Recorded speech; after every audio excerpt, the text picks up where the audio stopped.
Believing in God can't be exactly the same thing as believing in the Loch Ness Monster or chocolate pudding.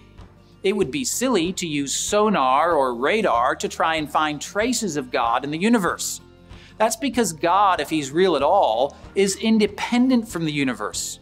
Looking for God inside the universe would be like looking for a software engineer inside of a computer.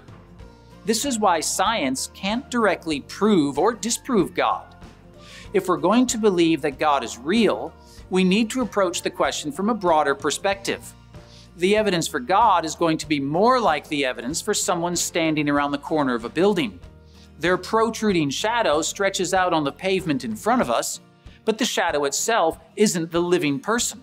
Instead, it's indirect evidence that a person is standing just out of view. Similarly, certain phenomena in the universe provide circumstantial evidence for God.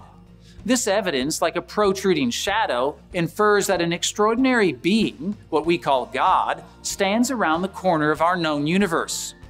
Nevertheless, few people commit to belief in God based solely on the circumstantial evidence.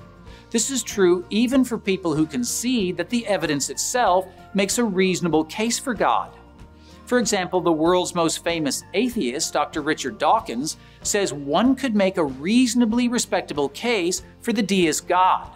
Not one that I would accept, but I think it's a serious discussion that we could have. Dawkins admits that there's serious weight to the argument, but then drops the weight on the floor.